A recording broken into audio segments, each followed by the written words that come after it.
your own business? Yes, I did. Okay, and I think what you're saying is great, because we've sort of heard about how that glass ceiling is something that's very well disputed right now. But I do think there's a difference in the experiences that women who start their own businesses have versus the ones who work in organizations that are perhaps more traditional and have had more sort of linear and older sort of hierarchies. So I think there is a difference in terms of how a business entrepreneur, her experience. Maybe it doesn't happen in my organization because I am. No, that's what I'm saying. So and you I are an always enabler. Yeah. You're someone. In fact, the fact that you have gone ahead and now use the fact that you have that position to employ more women. I mean, how, what are you seeing in terms of how that is working out in your organization? Do you feel there's a difference in the way the leadership? A lot. The women, with the work they do, is more, more with dedication. They're more loyal to the organization, and there's more quality work. As far as I have seen in my This really is indicative of the awareness level that you had to create absolute equality and absolute equitable situation. And that's exactly what we are trying to attempt to say here, the awareness of the fact that some places it would be equal. I'm sure Naveenji, what he was saying, would be a equal person with his colleagues and the people who work with him. Similarly, you, not just because you're a woman and you have your own business, there was an awareness level. And really this awareness is actually the subconscious awareness. Till we don't scratch the surface, we don't get to know, because there are so many stories. And they're not just stories, they're lived in realities. And one is not encapsulating them here to create a fear or a threat that this is what happens. But it is true, and because it is true, we need to probably even look at it in a more sort of comprehensive fashion, how it should not become true henceforth. So basically, right. It does. Yeah, it depends on what you're doing. Yeah.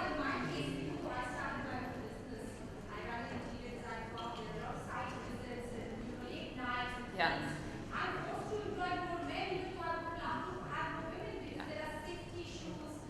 So the realities are different. That's what the truth, it encapsulates so many I've started my own entrepreneur as a woman, but I cannot afford to have too many women in those positions. So it just all depends. So I'm not talking about being unequal or being biased or anything like that, but it also depends on the nature of work. So as long as we look at them equally in other terms. So I think Mr. Jindal wanted to talk about something very quickly, and then we're just going to quickly wrap the session. Okay, just Namita ji, just my final words on empowerment. We are as empowered as we think we are empowered. Okay, in India, as far as role models go, till a year ago, we had a woman president of the country. Okay, Pratibha Patil ji. Our speaker of the Lok Sabha is a woman. Our chairperson of UPA is a woman. President of Congress Party is a woman. The head of my family, my mother, an MLA, she is a woman. Chief Minister of Delhi is a woman. Chief Minister of Tamil Nadu is a woman. Chief Minister of the largest state in India till a year ago, Mayawati was a woman. So we have a lot of empowered women. My wife asked her, she is very, very empowered. Head of FICCI is a woman. I'm sorry, but this argument about this one's a woman and the chief minister is a woman and the Congress president is a woman, I'm afraid that I have to say on the end, it doesn't work for every woman who perhaps has. No, I know it doesn't work, but these are only saying these are role models, these are exceptions, these are cases. But then, if they weren't there, would it be better? So let's again look at the brighter side. America's never had a woman president. India's had. Okay, so these are the examples I'm giving. And then so many, all of you women over here, I'm sure all of you are very empowered women. And secondly, a lady there had said about Kurukshetra. I just remember now. Kurukshetra has been ranked number 1 in the sex ratio improvement by the Department of Women and Child Development, Haryana. If you see, then please, when you speak in a company, you must note that Kurukshetra has been ranked number 1 in sex ratio improvement. Thank you. Okay, I'm so sorry, Naveen, I just want to say one last thing, and it's again a compliment. I have a great lover of poetry, and why is it a compliment? Because these are stories, these are like dastan book. So many dastans, so many stories. So my final pick is only one, and it's a beautiful couplet by Vani, one of my favorite poets. कुछ इस तरह से कारवां के साथ चल नज़ीर, कुछ इस तरह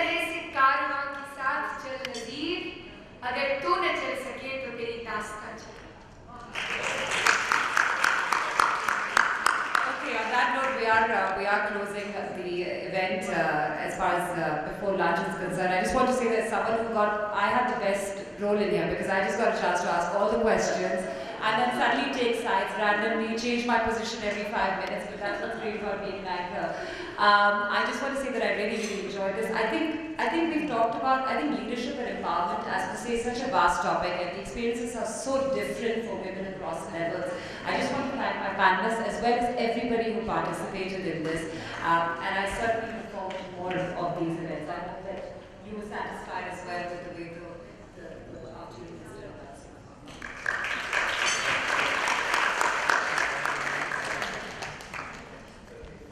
Thank you. You've done a fantastic job. May I please request Pooja Jain, Senior Vice Chairperson, YFLO, to give the vote of thanks.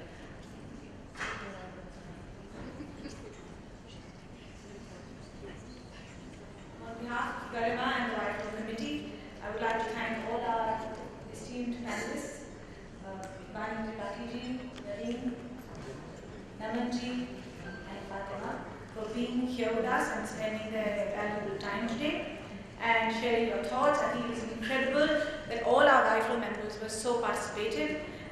We are also grateful to our title sponsor, Coco Berry, and the Lalit, of course, who has always sponsored us and hosting us every time we need this beautiful hall.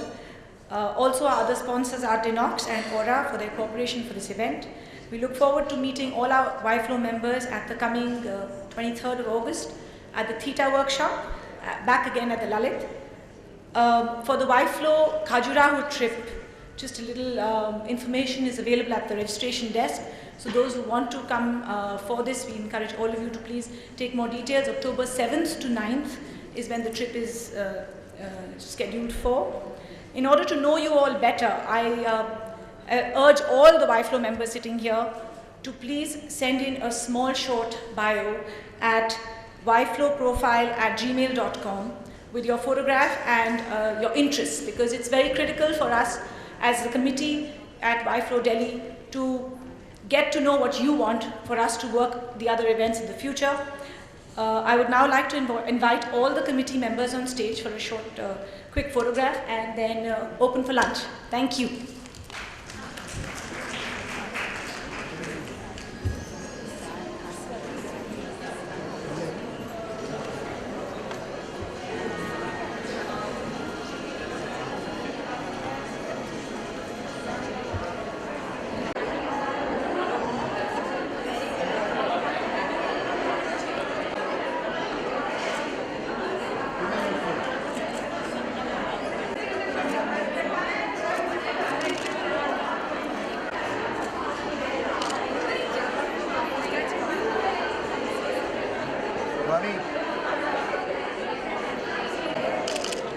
Ma'am, towards the camera.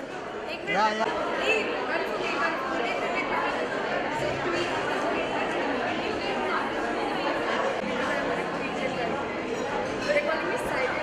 Thank you. So I say, Shashi, you are great competition. Very good.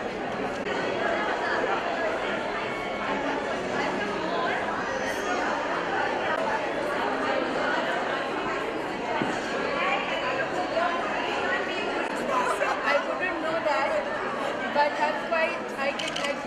I just speak my mind. And 10 years in politics has